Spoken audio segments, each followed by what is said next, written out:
Hello, everybody. I think I'm audible to everyone. Thanks for joining. Good evening and good morning. Okay, before I start the webinar, let me quickly introduce you. My name is Ganesh. I'm into the software industry for more than 15 years. I work on data science and machine learning projects. I have been a corporate trainer for more than 11 years, and I'm very excited for this program. I have been with Cognitia for 3 years now, and we are doing this particular webinar for the specific focus on the data science, where we do practical hands-on. It's a practical approach for data science based on the industry need. What is the trend today? What businesses are looking for today? What is the market that demands for the resources or for their businesses, and the investments they are looking for. So this course is curated based on the trend, what exactly is the market looking for. So we have a very short session here, but I'll try to make maximum out of this 1.5 hours. So I have designed this course in a way where 45 minutes to maximum 1 hour I'll be discussing about the whole presentation here. So presentation and plus 15 minutes of demo. I will demonstrate with one simple exercise, machine learning model in the data science project, and then I'll open for the questions and answers. Okay. If you get questions, please feel free to drop your questions onto the question chat box there. You will find on your control panel, and whatever the questions I'll take at the end. Okay. Okay, thanks again. And let me start before I jump onto the topic. Let me introduce quickly with the Cognitia. Cognitia is world's leading digital talent transformation company. They are into training with the partnership with Red Hat, Automation Anywhere, ITIL, Microsoft partner. So they have been into the industry with the top-notch trainers available in the market. 130,000 plus professionals have been trained worldwide. They have delivered training over 45 countries, and we have so many trainers with them associated, and 450 plus customers they are working with. Okay. And center of excellence for these many technologies. If you see, these are the top notch technologies in the market. What market is looking for, where machine learning, AI, and data science is one domain. They are working on microservices, robotics, IoT, big data analytics, then BI technologies, cybersecurity, cloud, DevOps. So all these technologies, I'm sure many of you have been working in one or the other things in the screen displayed. So we understand and we realize that those are the excellent technologies today, and Cognitia works on these are different assignments, right? So here, practical approach for data science. So I'm sure you guys are excited for data science. What data science is, either you might be working already on data science projects and seeking for more in-depth knowledge, or if you are enthusiast, if you are interested or passionate to work on data, so this is the right course. I think you have joined the call for getting deep dive, understanding the trend, what market is, and how the world is now looking at data, and how the data is helping for businesses to transform. Okay, to achieve the true digital transformation. Okay, so we'll move on. This is the quick agenda. I hope with this time I could cover as maximum as possible. But yeah, with the time, considering the time limit, we have tried to put some precise things which we want to explore. The overview, we will go with what data science is and the data science project lifecycle. Okay, so this is the industry-wide standard process followed, and that is the CRISP DM process. We will be going through. We will be trying to understand the various stages of data science, and how we can contribute, or what are the different roles who work on the data analytics and data science projects. Okay. And the tools and technologies, this is one of the important aspect. A lot of tools are available in the market, as well as there are some technologies one needs to learn, especially computer science, and there are so many programming and so many programming languages. So we will be focusing more on Python for reasons, because that's where the industry is looking for. That's where the industry is accepting the programming language for various advantages. What is shown by the Python and the evolution in the programming space, right? Then the statistical modeling and some machine learning techniques, the basic foundation we will discuss, and what visualization is and why we need to do something kind of a visualization in data science projects. Data analytics overview, type of machine learning, and I will try to take a small case study where we will write some Python code to develop a small model where we can see how the predictions happens. Okay, so yeah, this is the agenda. Now before we deep dive, let's understand what data science is. Okay, the basics of data science, right? So data science is a computer science. It is a computer science, it is a statistics, it is a mathematics, and it is your domain. Okay, so everything comes together, and that helps us to solve a particular business problem. Okay, so this problem could be the customer satisfaction, it could be a new revenue stream for a business, it could be decision making for a business or a leadership, right? To the data science or the technique, the scientific process, which helps us to convert the raw data into the knowledge, and that supports effective decision making. Okay, so there are so many examples, right? If it is a sales budget, they want to decide whether it is a credit card, credit score analysis, or product recommendations. So all this, somewhere or the other place, we are working with the data, right? Where data is analyzed, we are finding the patterns, we are learning the trends, and we are learning the customer behavior in most of the cases, right? And that helps businesses to make some decisions, right? So if you look at businesses, right, so every business faces the challenges, isn't it? So be it a sales or marketing or finance, supply chain, logistics, healthcare. So there are so many domain. You might be working in some of these domains, and we know that there are challenges, there are some problems to solve, right? World is seeking for the solution, right? And the solution is there with the data, right, today, because there's a lot of data and raw data. So data can be a knowledge.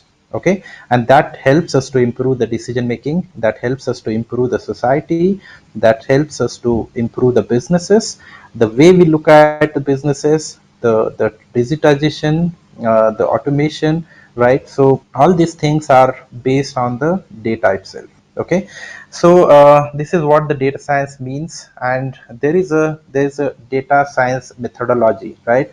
So this is used across the industry, crisp DM model, cross industry standard processes for data mining. So this is the standard model used across the industry. The very first thing is business understanding, right? So this is the stage where the business analyst or the product management or the leadership comes together and identify what business objective they are probably trying to solve. Okay, what is that they're looking for? The stage, a very crucial stage here, because if we spend enough time at this stage, the other journey becomes easy, right?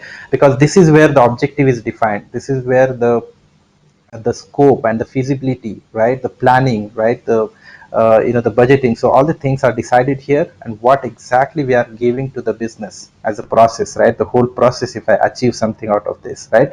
So how this is used to benefit a business, isn't it? So that's where we have business understanding stage, where the business problem is defined, we understand how we are going to solve, and what we are solving. Okay, the next step in the crisp DM model is to analyze the data.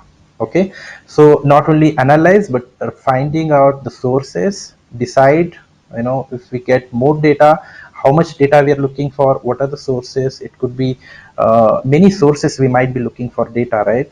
So we might be looking data from a customer, from the internal business processes. It could be from the vendors. It could be from the partners. So so all the data sources we have to identify, all this so data we have to collect. It could be from a different formats, right? It could be JSON data, it could be images or the text data, it could be CSV or Excel files, it could be XML data. So we are not talking about the formats, but whatever sources we need we can get. So that's the data we have to collect the data, and then we move on to the next stage where we are trying to pre-process the data before we really apply some statistical modeling on the data, okay, or the machine learning. Okay, so data needs to be transformed, right? So data needs to be in the same in one particular format. We have many ETL techniques or traditional way of converting your data. So whatever is the way we choose, we have to pre-process the data here. Okay, so in pre-processing we have to work on finding some less useful information and removing that. Some missing information we have to handle, right? We have to do some kind of a feature engineering, right? There are so many stages as well in this particular process. The whole program will training program has a step-by-step approach for data pre-processing. Okay, once we are done with this stage, there is a modeling, there is a statistical modeling and machine learning techniques we apply on the data. Okay, so there are some machine learning techniques and algorithms we are learning out of this entire course. Today I'll try to give you a glimpse or a quick overview about these techniques as well. So the next stage would be evaluation. That is where the model evaluation, that is where we see that how our model is doing, whether this whole process whatever we have done we are achieving or is met our objective or not, what business has defined.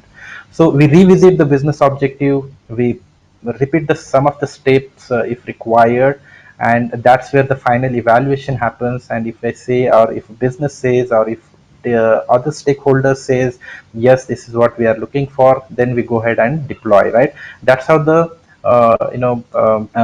typical process is. That's how the overall process where then we go for a deployment in the production, right? Again, deployment is a strategy based on the business, based on their existing software portfolio.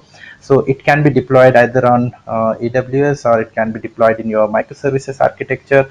So those are the different based on the decisions, but that is where the process aims to deploy. And this is not the end, by the way. It is a repetitive process. Then we have to monitor the deployed model and keep on monitoring and keep on retraining if needed, right, based on the data.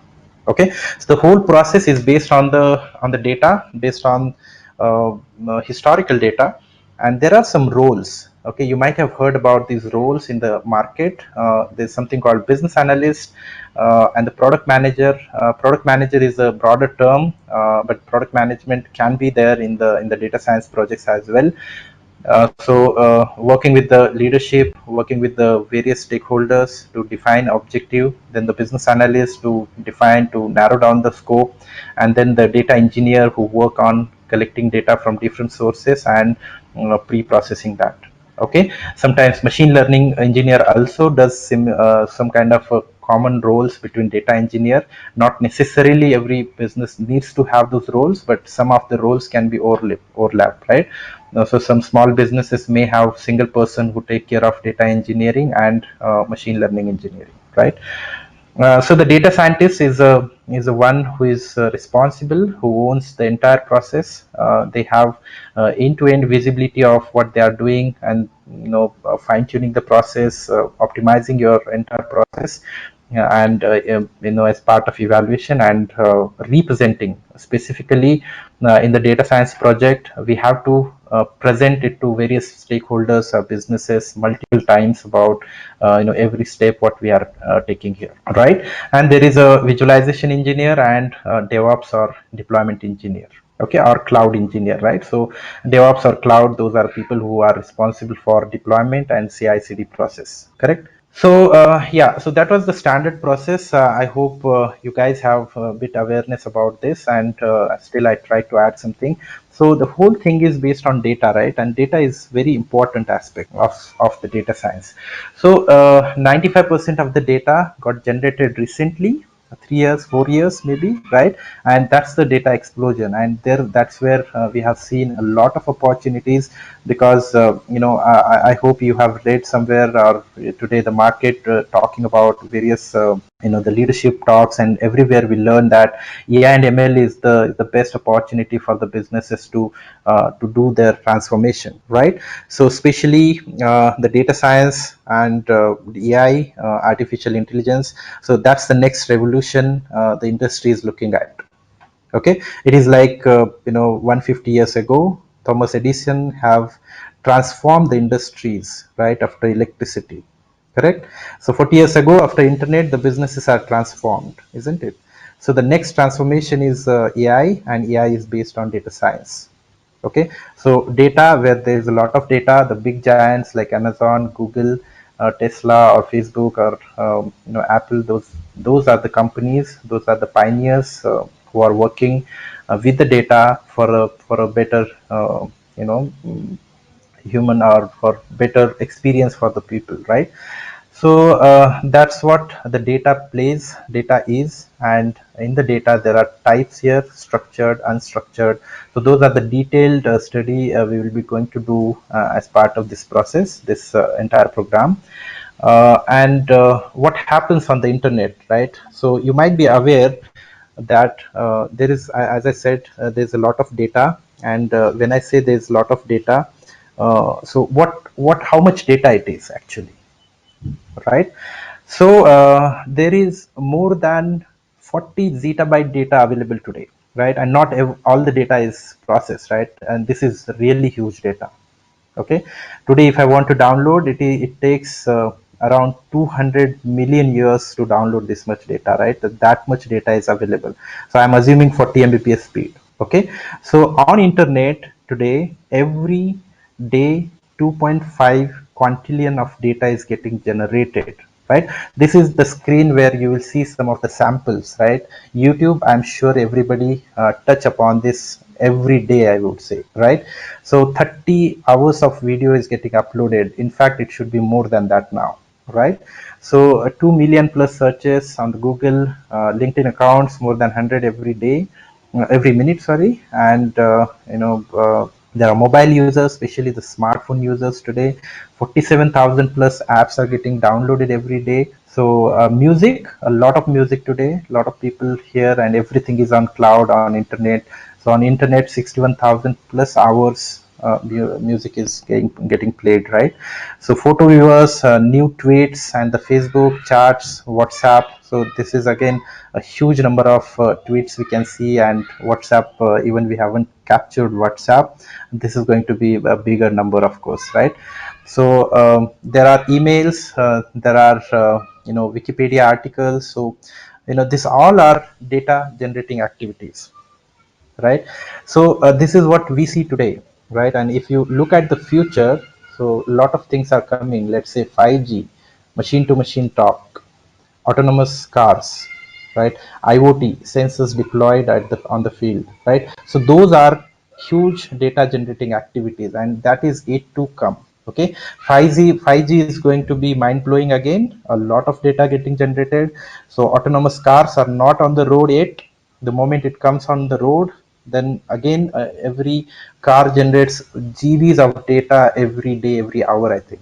Okay, so that is the explosion we are yet expecting. And when we expect data explosion, there are opportunities to do something with the data, right? So primary skills, statistics, mathematics. I'm sure we don't need to learn so much of statistics and mathematics, but yes, basic is required, and that basic foundation is we cover in this program. And the computer programming, where we are focusing on Python, and the domain knowledge. So the combination of all these three helps you to become a data scientist, to become a data science professional, to work on any of the stages in the data science life cycle, right? Of course, you should have the problem solving, communication, and the interest in the data that makes you much better and successful person. So tools and technologies, there are so many tools. You might have heard about R programming, SAS, Python, Java. So list is bigger, but why Python becomes one-stop solution today, right? Because the analyst says Python has become a most popular programming language for data scientists.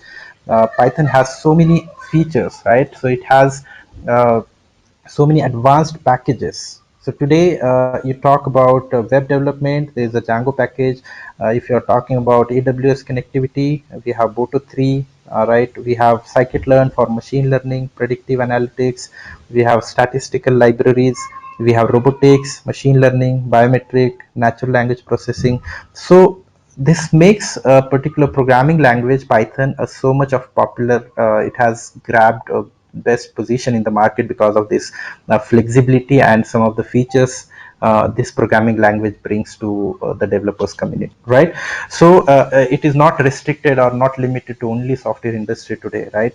Industrial digitization, automation, smart manufacturing. So everybody is looking for some kind of tools or development with respect to AI and data science using Python programming. Okay, so we have quickly some of the features. I'm not going to deep dive here. It is simple, easy, free and open source. One can directly start using. It is high level, very simple, but still it is a high level which supports all programming paradigms. For example, modular programming, sequential, object oriented, functional style of coding. So this makes much popular this particular programming language, right? Portability, a program written on Mac will work on Linux, program written on Linux can work on Windows or Mac. So that kind of portability is there. Extensibility, usually this becomes a bottleneck or a pain point for many software people in the industry when they have a legacy product running for last 20 years, 30 years, and now if they want to do something new, it is really a pain point for them, right? So now Python, if they want to choose and write something, they can easily plug into their legacy softwares, and that is what is called extensibility, right? Yeah, so I run quickly because we are not going to talk so much about Python, but the course is designed in a way we will be doing from basics what Python is and how we learn.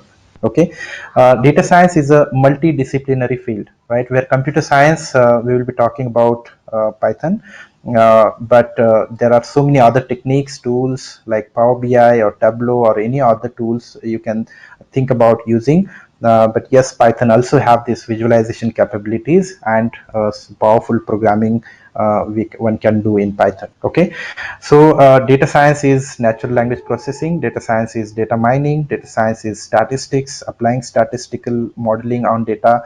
Data science is a machine learning because machine learning is a domain, a subdomain, I would say.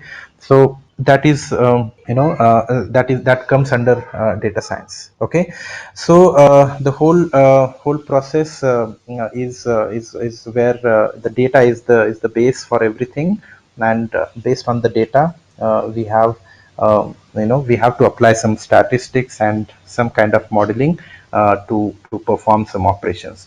AI enables machines to think like a human, right? It mimics the human behavior. It makes sure that machine does what human can think about or do something. Okay, and ML provides the statistical tools to explore the data, right, and understand the data. So those are the fields, those are the areas which falls under data science, and other than that, data science is where you can apply some of the statistical techniques, right? So yeah, this is what I was talking about. AI is a bigger picture on top of machine learning, but data science also is a AI, right? Because any system, if I think about building it like a human does, the system should think like a human. So that is possible based on the data, right? Without experience, machine can't learn or machine can't do something or make such decisions. Okay, so data science is a bigger term. Data science has so many things. Data science, of course, has AI capabilities, machine learning, deep learning, but data science can be without AI, can be without machine learning, can be without deep learning, right? When we talk about some basic statistics, that is again a data science. Okay, so we will be learning thoroughly about the entire process, what the statistical modeling is, how we use this, the statistics decision making process. There's a study, design, the collection, data collection, and the analysis, and then the action which we can take on the results. Okay, so data analytics is the process of examining the data sets to uncover hidden patterns, the correlations, trends, right? So and so much of the information. Okay, so that information can help organizations, or for any particular task or activity we are taking, to make better decisions, right? The informed decisions. Now it is no more about a gut feeling. Okay, now suppose a bank wants to launch a new service, so it cannot go with the gut feeling that, okay, I think this service should be given to the customers for free, or it cannot even think about charging something without the data, right? So bank has to think in a data way, right? So data has a clear insight about whether to take a decision of you know uh, charging something or rebate to the customers. Okay, that's going to be a big decision, because there's a thin line, right? Every service comes, there is a investment, and if every service brings some more revenue, so investment can be compensated there, right? So that's all about the analytics. There are three types: descriptive analytics, prescriptive, and predictive analytics. Okay, so descriptive is about the statistics, so which tells what is happening right now. Okay, it's a data mining technique to understand the current patterns, trends, and visualize it and tell you that, okay, this is what is the problem right now, or this is what is happening right now. Okay, prescriptive is to advise to the business, right? What should we do? And the predictive is using statistical modeling, forecasting the futures, or predicting the future which is unknown. Okay, so this is what the basics about data analytics. We will be discussing much details going forward. Statistical modeling, or predictive modeling, or predictive analysis is nothing but a machine learning, where the predictions, we are making sure the computer makes some predictions, right? So in the machine learning, we have different types there we will be discussing about. But machine learning, a quick basic definition, if you try to understand, it is the part of AI, where we make some computers that to think based on data, right? So there should be some reasoning, or some kind of data analytics, or reasoning ability, or problem solving ability, or generalized learning, which we can make sure the computer does that, the machine does that. So that is what machine learning is, right? Machine should think like human and take day-to-day decisions. Okay, that is what the machine learning is, and this is a heavy data based activity, right? Without the data, machine can't do this, right? So machines are much powerful, right? Machine processes millions of transactions every minute, every second, right? But if I ask machine to switch on the fan, it is not going to do, right? It has a lot of learning, it takes a lot to do such activity, right? So the intelligence is not there, right? We have to make sure the machines becomes intelligent, and machines serve you, okay, like a human behavior it should carry, right? So we have complex algorithms, we have mathematical functions, we have statistical modeling that makes machines to work like a human. Okay, and that's where the mathematics, statistics, the data science comes in picture. The good part is so many things are implemented. It is about using them in the right way and understanding how it works. Okay, so I was talking about types of machine learning. The first is supervised machine learning. So where the data is there, we have to supervise a machine. We have to teach machine that, okay, this is how we should read the data. For example, I show a machine that this is the apple, and if I repeat that for 1,000 apples, so I show different types of apples to a machine. now, and then later on if I ask machine and if I show another apple, machine will say that whether it is apple or it is not an apple. So that's the green apple here we have just showed here. That is the new input we are giving to the trained model. The model got trained based on the historical data, right, based on so many apples in past, and now machine is able to understand whether it is apple or it is not an apple. Okay, so that's how the simple process we follow, and that is called supervised machine learning. We have regression problems, we have classification problems in this particular area, where we do some kind of predictions based on the target variable, whether if it is a continuous variable, we do use regression. If it is a classification, I mean the categorical variable, that is the classification problem. Okay, so we have so many algorithms there: support vector machine, logistic regression, KNN, Naive classifier, so random forest, decision tree. These are some of the algorithms which falls under classification category of supervised machine learning. And linear regression or multiple regression, there are so many other types of regression as well available inside regression problems under supervised machine learning. Okay, in unsupervised machine learning, there is a categorization, right? So finding the structure of the data, right, without actually giving them the labels. So it works on unlabeled data. Okay, for example, we have so many YouTube videos and we want to segregate them, we want to classify them based on some behavior. We don't know what features are we are looking for, but yes, it can be the education videos can be categorized as one, then entertainment can be another, and so on and so forth, right? So web pages, LinkedIn profiles, I can check the profiles based on the experience level, based on any category, right? So that kind of categorization falls under unsupervised machine learning. Okay, the algorithms here is k-means clustering, agglomerative clustering, so especially the clustering algorithms which falls under unsupervised machine learning. Okay, and there's a third type called reinforcement learning. So in reinforcement machine learning, it is the learning based on the experience, right? Learning with the experience. So agent learns, it is like a chess game. What is the right move, and how it decides is based on the past experience. So on every right move, the machine, the agent will keep that in memory and remember that, okay, this is the right move because on such move the machine got the rewards, right? So there is an environment who gives rewards, there is a environment who also gives the penalty if there is a wrong move, right? So those are kind of learnings comes under reinforcement learning. Okay, there's a q learning algorithm for that. So methodology, to drive meaningful insights, I think more or less we have covered this. This is a kind of little detailed version of the first crisp dm model, where the formulating a question means a business objective, and the next step gathering data, requirement collection, understanding, and pre-processing, right? This is a little better, or I would say a detailed way, but there is much details to be added here. So we will be doing that when we actually work with some data set.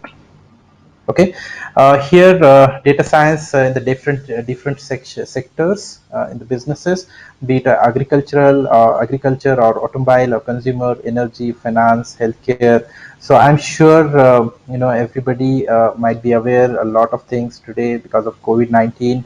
So the businesses are looking for the data analytics, data analysts, and the data scientists today, right? Even the government today, they look for more data scientists.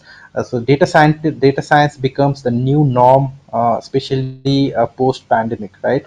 So the world wants to have more data scientists. World wants to have more sense of the data, because to be honest, today the technology knows much in advance that if something happens, really, right? Even if people started getting flu, people start googling, right? The moment it puts on the Google, that is the digital data generated, right?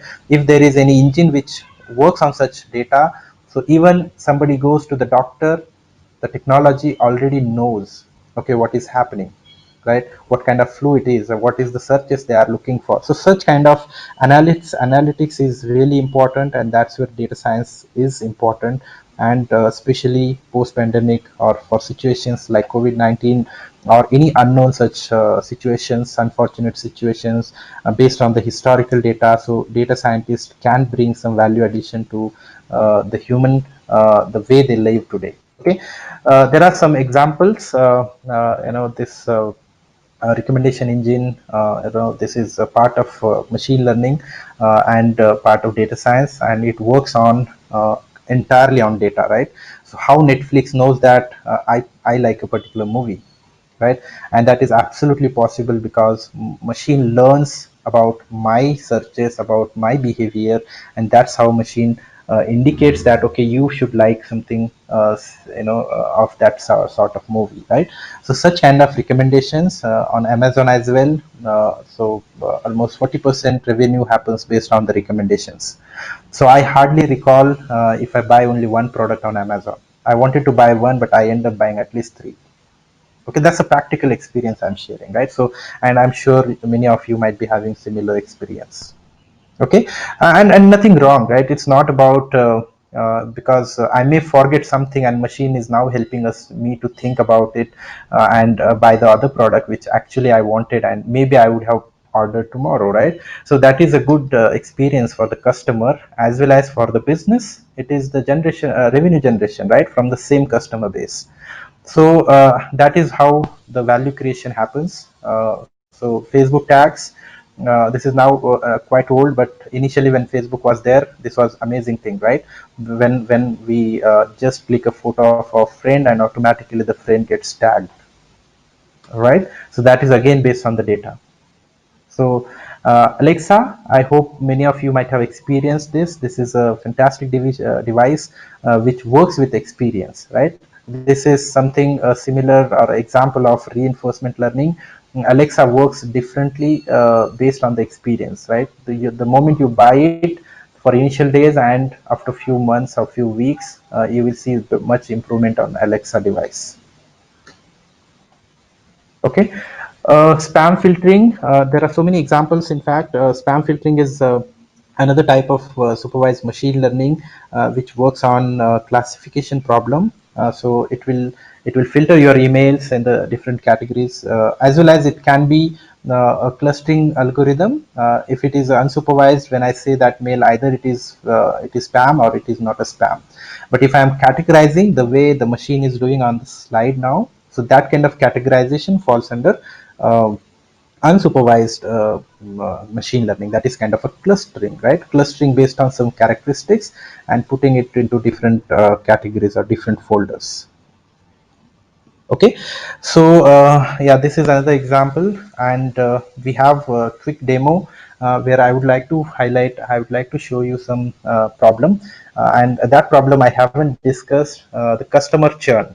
Okay, so the customer churning is, you might have heard about this term. Those who don't know, let me quickly give you a brief understanding about customer churn. Customer churning means, when a customer leaves your services and join your competitor, right? Especially that happens in banking systems, that happens in telephone operators. So when the customer leaves one operator and joins another operator, it's a huge loss to the to the operator, isn't it?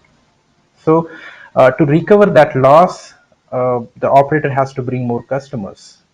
But how about if we, are data scientists, tell the operator that if these are the potential customers who might leave your services, so that kind of the information makes these businesses to perform better and to save their revenue, to save their customer base, because everybody wants to save customer base.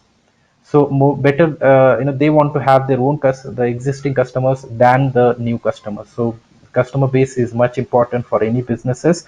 That's the example of Geo, probably you understand. So how they got more customer base and how they are trying to sustain, trying to make sure their customers are with them, right? So This is a small case study. I have not basically done a lot here because of the time constraint. So I have a data set I have just imported, and I can see that there is some some characteristics or some kind of features of this data available. Before that, let me just highlight a quick stuff with Python, because I don't know if many of you are new to Python. So we will be discussing very basic things, like this is a Jupyter notebook. This comes under Anaconda Navigator. So an Anaconda Navigator is a suite of softwares. We will get different IDs which can be used preferably by the data scientists.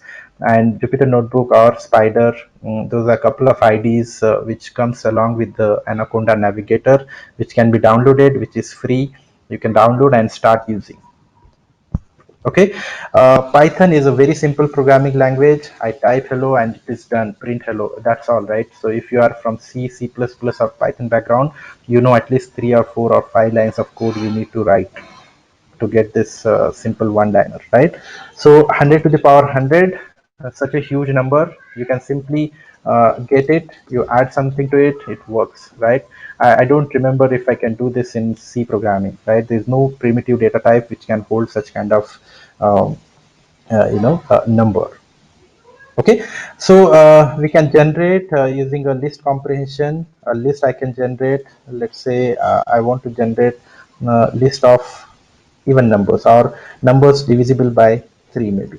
Okay, so yeah, pretty simple thing, but Python has a flexibility to use such small syntaxes we can use, and it's really nice to work with such small code, a quick thing, simple thing and quick thing to really type in Python.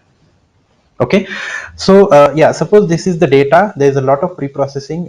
Perhaps the single data may not help you in many cases. You might have multiple files to import, multiple operations you have to do, and you have to merge the data, you have to clean that data. So all those operations I'm skipping, because we have a time constraint today. So I don't cover all these things today, but yes, as part of this course, there is a detailed study about each of the data set along with the different information which is available. So for now, let me just check. This is the data available, and there is something called features of the data, or independent variables, and there is something called dependent variable. So exited is a dependent variable here, because this is what the target is, right? We want to identify. This is the target variable, we can call it. Okay, so the target variable is 0 or 1. That means either the customer has exited or has not exited. Remember I talked about the customer churning for operator. So operator themselves have a lot of data collected for last 1 year, 2 years, 5 years, or 10 years, or 15 years, right? So they have data, but they don't know what to do with that. So that's where the data scientists come together. They work on the data and understand, identify, and then give some solution. Correct. So this is the existing data, right? This is the historical data. Okay, so on this historical data, now we are trying to understand what are the features and what are the target variables. So exited is a target variable, and there are some features. So based on this feature, now machine learning model will evaluate and identify the pattern. Okay, kind of some relationship. Okay, it brings the functionality, the function, that relationship with the help of mathematical calculations, right? So for example, y is equal to function of x, right? So that is a mathematical formula we learned, right, where we understand how y varies based on x. Correct. So that kind of functionality, that kind of relationship is what we want to derive with the help of such mathematical analysis we do. Okay, but before that, before we really deep dive, and we want to just understand what all variables, what all features are the independent variables you think are more important to find out the relationship, whether they leave or they don't leave. So obviously customer ID, I don't think, right, it cannot be judged, or it can be. So that's where the domain knowledge comes in. Okay, so if you are having a domain knowledge, so you have a domain knowledge, you will understand what customer ID is. Okay, and I'm pretty sure this is a simple exercise where everybody have a good amount of basic knowledge, where we obviously say that domain customer ID does not have any significance on whether the customer leave or don't leave. So surname as well. Okay, row number as well, correct. Credit score as well, is it? No, right? Credit score, no. So definitely row number, customer ID, and surname, right? So I don't think based on this there is a decision whether the customer leave or not, right? So credit score is definitely important, right? Based on the credit score we can find out some relation, right? Geography matters, right? Gender, age, tenure, balance. So most likely all these are other features, are important features. Based on that, we can probably find out the relation based on the historical data, right? So I can say that, okay, in past, suppose whatever customers left our services, they were earning more than $100,000, suppose that is the case, right? That is the relationship machine should find out. Okay, so that for the existing customers whose salary is more than this, we can think about offering some services or additional discounts, or maybe some better experiences, right? Or better value added services. So that is just an example I take, right? So such relationship or machine or model should find out, right? So let's do a quick thing here. I can drop these values. Okay, when we have row number, we can drop this, because this is not going to help in any way to make the model or relationship between dependent and independent. Customer ID is similar thing, and the surname is another thing. Okay, so if I do this, this gives error because it doesn't find it on the axis, right? Maybe this detailed study is happening in the in when we discuss about data frames, right? Or that is pandas, right? So now these three things have gone out of your data set, and data set looks little smaller now. Okay, so we got total how many records are there? DF, there are 10,000. Is it? Yeah, 10,000. 10,000 customers data available, and now we can use this data to give to a machine learning, that is statistics. And statistics works on numbers, right? So but here all are numbers except geography and gender. Okay, that is the problem. So that's where we have something called label encoding, and we have something called one hot encoding. So we are not going to discuss in detail here in this today, but let me just try and apply label encoding, or convert our this categorical data into a numerical data. Maybe I will check how many how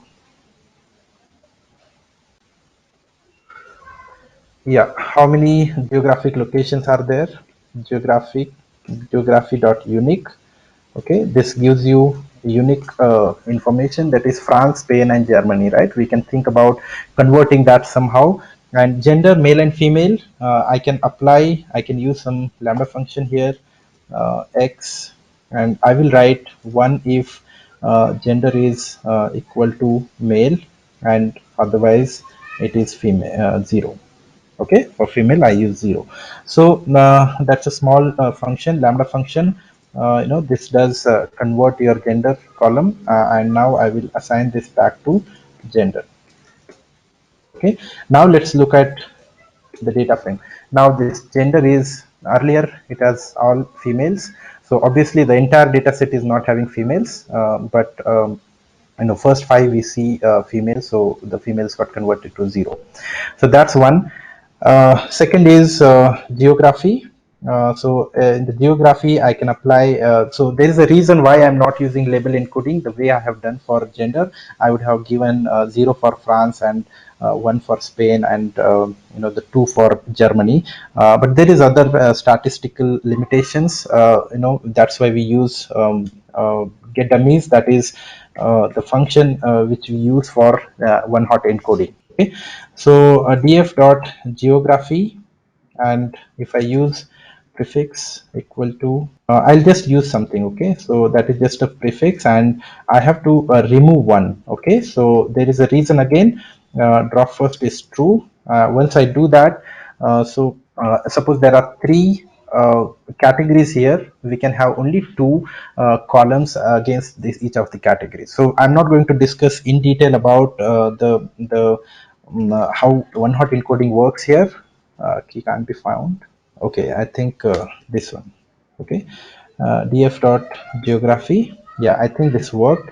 Now I got geo dot head. I got a new column, new data set where geo Germany and geo Spain, these are the two additional columns I have generated out of a geography column, where if this is both are zero, that means this is obviously Germany, and Spain is zero, means the value should be France. And if this is 1, that means France is definitely not, and geo is not, sorry, Germany is not. So that's how two columns are enough for us to define or to understand what are the different geographies we have. So we can quickly concatenate these two. Pd.concat is a function to do so. So df is our first data frame, and this is the second data frame. Now axis equal to 1. Okay, I think yeah, this should concatenate, and once we have this concatenated, you will see that geo Germany and geo Spain is there now. So definitely this is redundant now, right? We can remove geography. Okay, why geography got changed? Did I do something? Yeah, I think I did mistake here. So I should have not assigned this, because you see my geography got changed to some numbers, right? So obviously that is redundant. Even if I don't do this, there's no problem. Let me quickly run from here. Yeah, so here you see that geography is still the same whatever was there, and you got additional 2 columns. Now geography is a redundant thing, right? You can quickly drop this, df dot drop, and here we will use geography. So I'll copy just to make sure we don't misspell here. So here I will do axis equal to 1, and in place will do in memory change. That's why we have to use this particular argument parameter, and that helps us to get reflect this change into the data set then and there itself, right?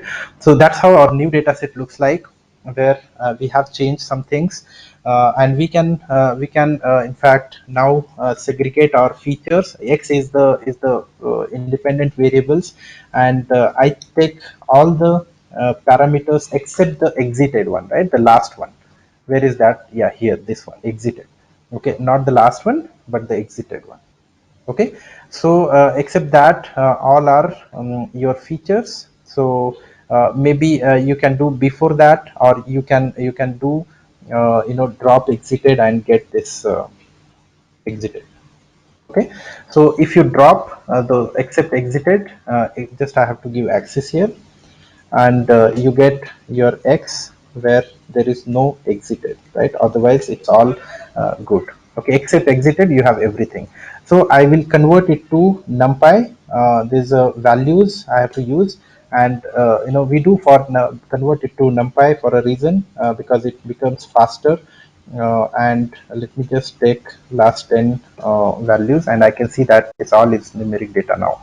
Okay, so that's how I get x. And now similarly you can get y. Now y is equal to it's just df dot exited. That's it. So that's how you get x and y. Y is your target variable, x is your features, right? That's where we are working together. So there is the built-in a library available, a function which we can use. Let me import those from sklearn dot let's say a linear model.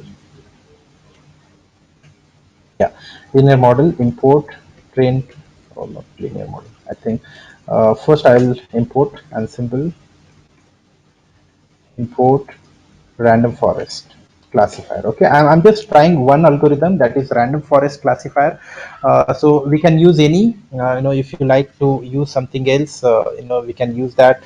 So that's a different thing, but for now I'm just trying to show you how we can use random forest algorithm, that we can use for predicting whether this categorical output exited or not. So that kind of predictions we want to use random forest classifier. Okay, sklearn dot pre-processing, import, or train test split. No, I think train test split is here. Let me just take a reference. Model selection, not linear. Okay. So it is in the model selection, import, train test split. Okay. So this is another function I'm going to use here. So train test split. Let me check the help page here quickly. We don't have to check. I'm just trying to save or typing efforts here. So I will copy the syntax, how it works, and let me put here.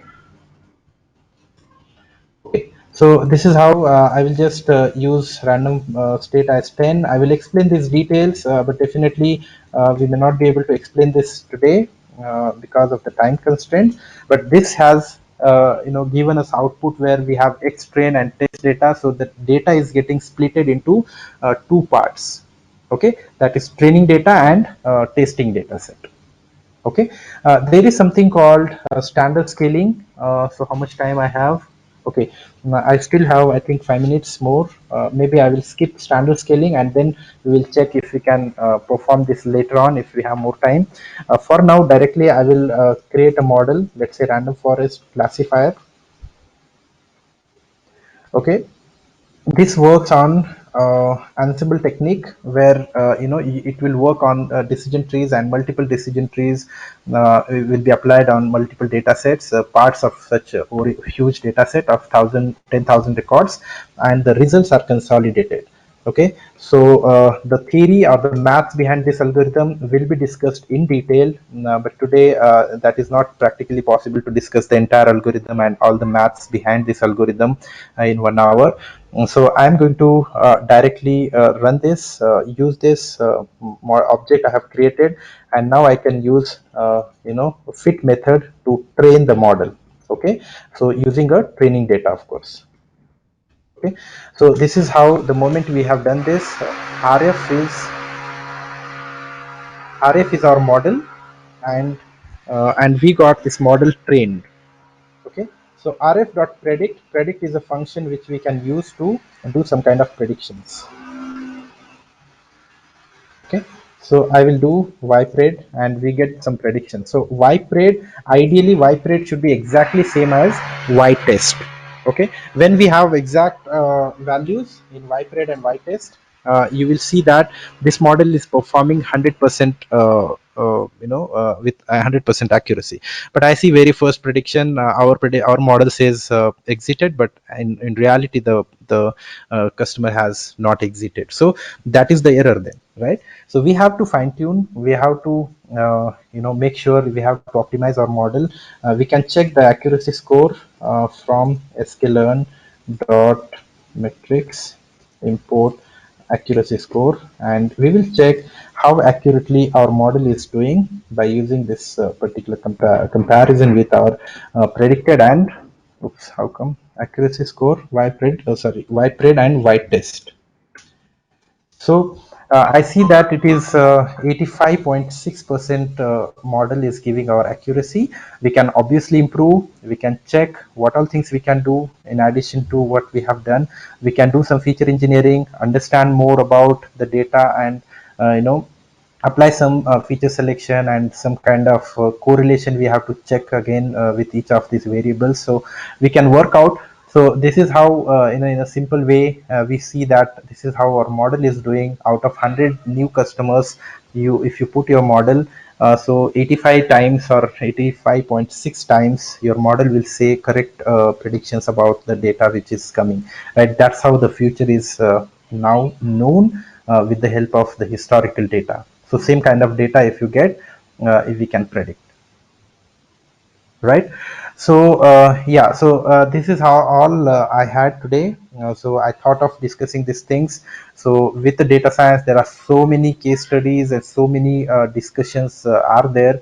So definitely can't be done in 1 hour. But yes, this is the field where a lot of discussions we can do, a lot of theories can be discussed out of different data. We work on different data sets, and and we do work with various case studies along with the core concepts. So in this new designed course, the recently Cognitia has come up with a very attractive course contents for this particular program, where we have the latest things, some more of a statistics, the details about the random sampling, or the basic things which we need to learn in the statistics, right? So the confidence interval and the hypothesis testing, so all these things are now incorporated. So that makes this course again much better to deep dive in every topic in detail and with the hands-on experience what we are going to do, right? So this is all I had today. Okay, thanks a lot, and it was nice seeing your messages. A lot of people have a very good compliments and a lot of questions. I see very relevant questions. I'm sure you guys are so excited and happy to see the energy.